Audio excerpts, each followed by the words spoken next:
So I will let everyone know as soon as he's kind of locked and loaded on our end. I have been granting approval for recording. I will also record, but if you need that approval granted on your end, please feel free just to send me that request and I will get that approval for you. And I'll also monitor that during the Zoom as well. So as soon as I get Joey in, I will spotlight him. He'll show up here in the middle and we will get started. Thank you guys.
Yes.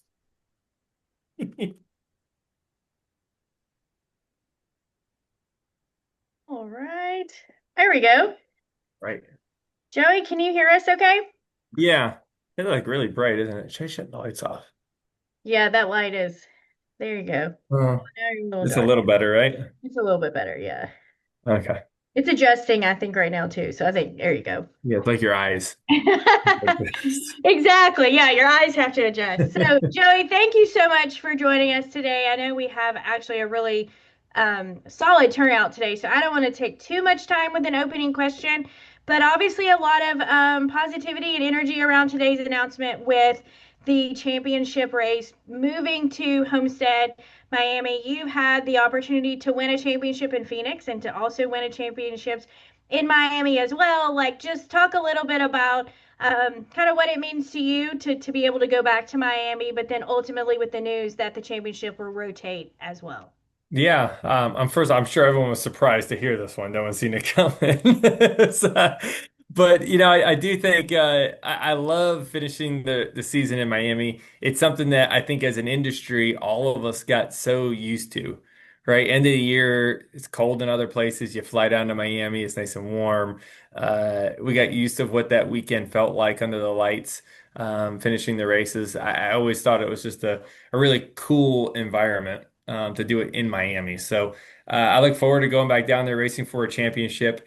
I like that part. I like the rotation as well, right? I like that we move it around. That was one of the things that I always thought would be a great idea if we were able to pull it off, right? The Super Bowl doesn't stay in the same place every year. Why should our Super Bowl, our championship race, stay in the same place every year? So it gives our fans a great opportunity to see the race, right? I know a lot of fans travel to the championship race already, but there's also a lot of fans that are local that'll they'll get to have the opportunity to be able to make a weekend out of it with a short drive, hopefully.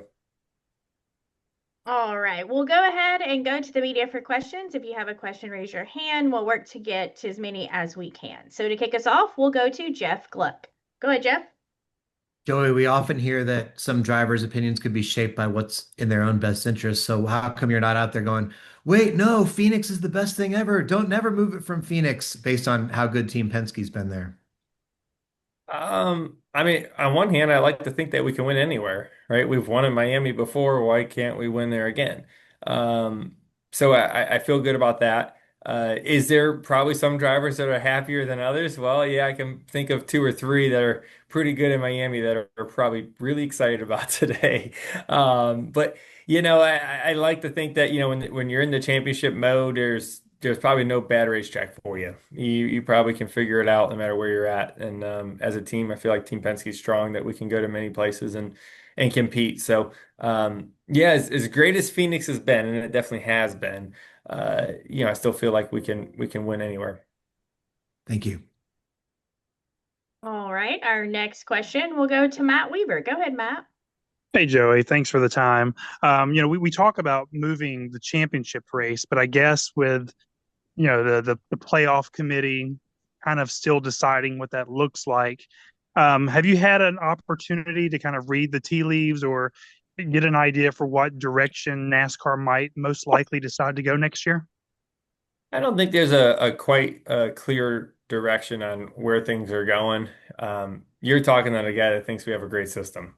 So I would make minimal changes, if any. Um, and then there's different opinions, right? And all of us are, uh, all of us will have different ones, probably depending on where you're sitting. But I try to look at it as a race fan and say, boy, what do I think is the most entertaining when I'm watching the Truck Series or the Xfinity Series? As that's what I am, a pure race fan watching.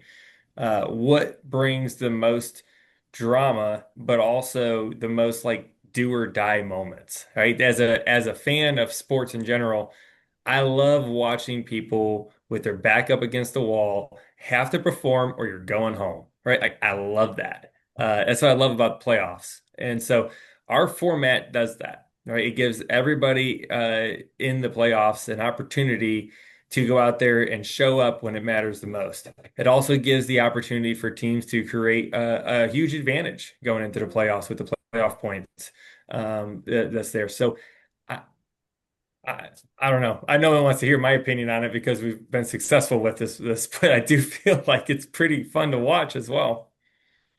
And then one kind of oddball question for you too. Um, you're very good at doing, activation, hospitality, media requests.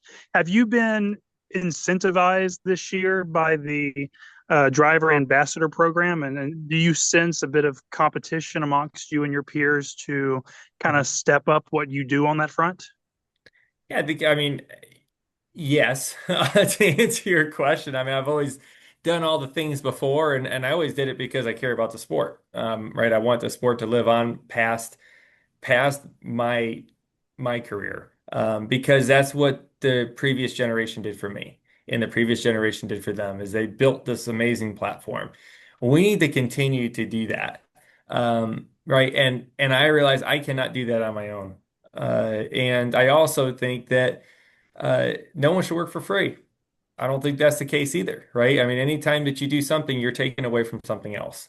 And, I think being able to be, incentivized to do things and is not a bad thing. And I think we've seen that throughout the whole sport with the drivers right now. They're doing stuff, right? They're out there, right? Whether it's autographs at the souvenir haulers or it's doing media engagements, it's traveling to do things that like would never happen before.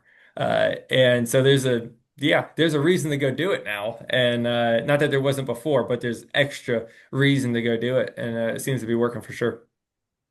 Thank you. All right, our next question. We'll go to Scotty Powell. Go ahead, Scotty. Thank you. Thank you, Joey, for joining us. Two questions here. If Joey Logano was able to make the next 3 or 4 final races as the schedule, what would they be? And I have to ask this caveat. I work in the Myrtle Beach, Florence area, so Darlington, obviously a big spotlight here in our area. So would Darlington be on that list? And then second question after you finish the first. Yeah, well, I think one thing everybody thinks about is weather, right? And South Carolina's can be fine. Um, so that track would be in the mix. Naturally, you're going to look at the tracks you're good at, right? Yeah, look at Richmond, right? Like that's one that would stand out to me. But I think Vegas would probably be in the loop.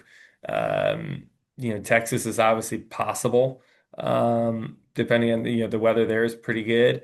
I wouldn't want to add into the rotation of a super speedway. We should not end the season on a super speedway. We should not end the season on a road course either. That's my opinion, because when you get down to the nitty-gritty of the playoffs, and especially if it's coming down to one race like it is right now, you don't want an oddball race. You want it the grassroots of what our sport is built off of, which is ovals.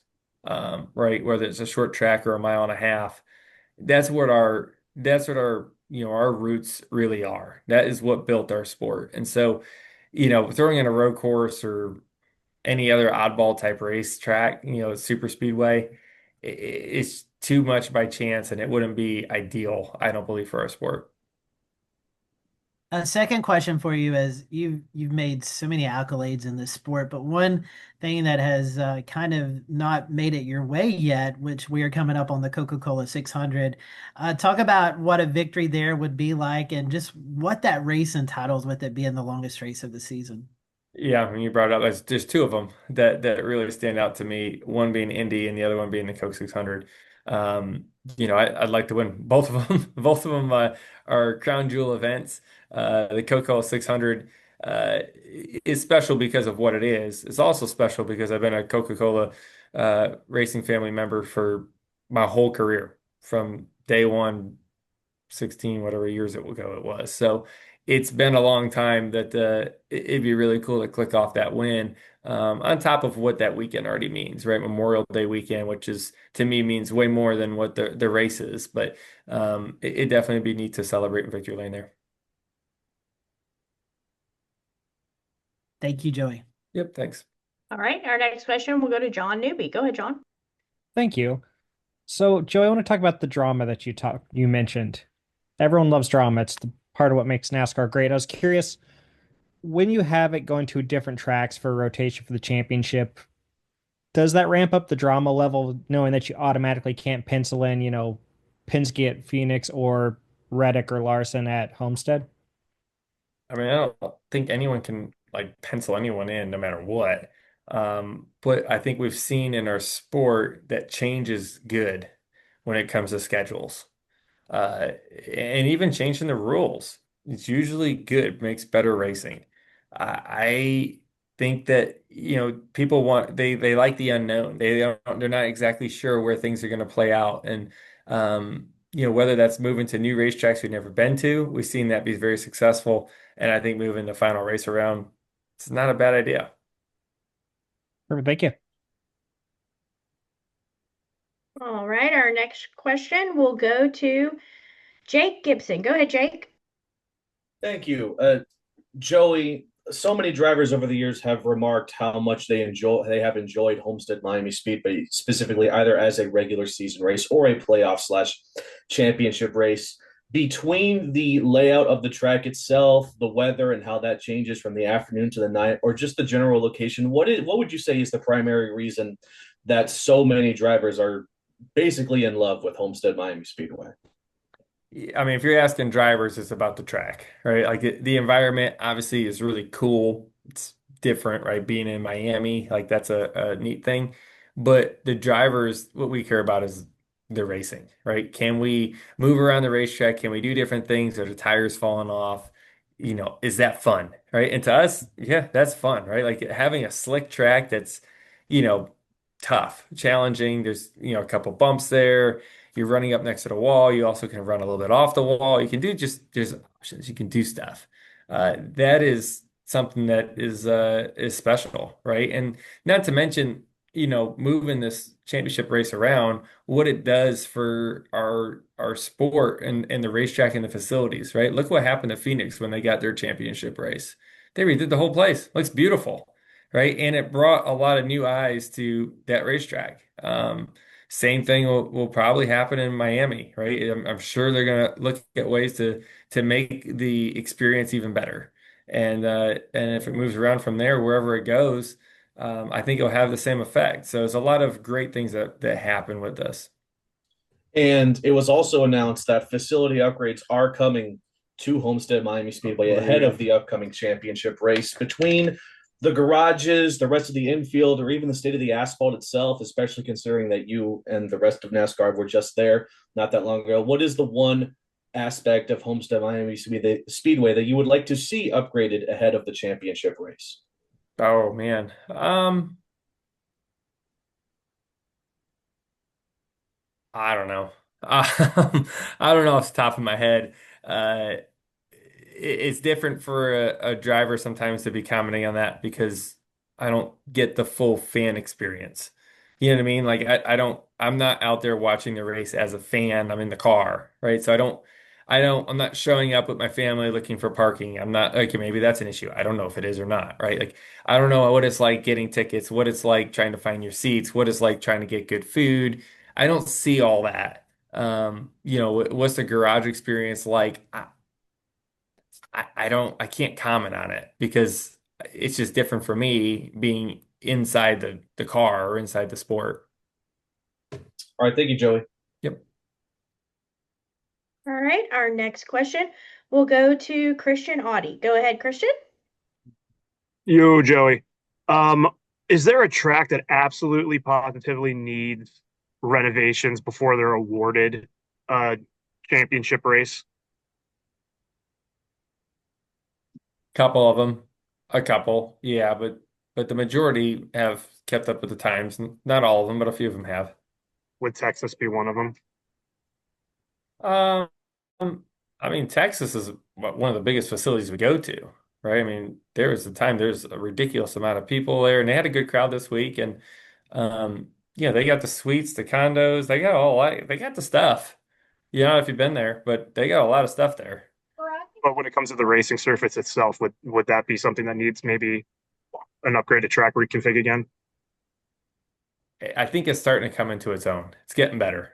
And we've seen that. So, if you're going to go out there and start lobbying for a track reconfiguration, know that you're investing not only money, but you're investing years before it's going to be a good race, right? Repaves don't typically do it. Every now and again, they do it right, and I don't even know what they do to do it right because it doesn't seem to be the same everywhere. But the investment of time into the resurface and the reconfiguration of Texas for it to be where it is now took, I don't know how many years since they paved it. And now at least it's like there's some decent racing, right? I mean, I watched all three races this weekend. It's fine. Like I think there's racing, there's passing, there's other tracks that are worse. In my opinion, I think it's not that bad. Appreciate it. All right, we have time for one more question, and I will go to Leonardo. Go ahead with your question. Joey, at the beginning, you said that the industry in this sport is changing. How do you feel it's gonna be a team structure to the end of the year when you are rotating the tracks and you're going to Las Vegas and then you're going to Miami and then another track. How do you feel that's gonna be?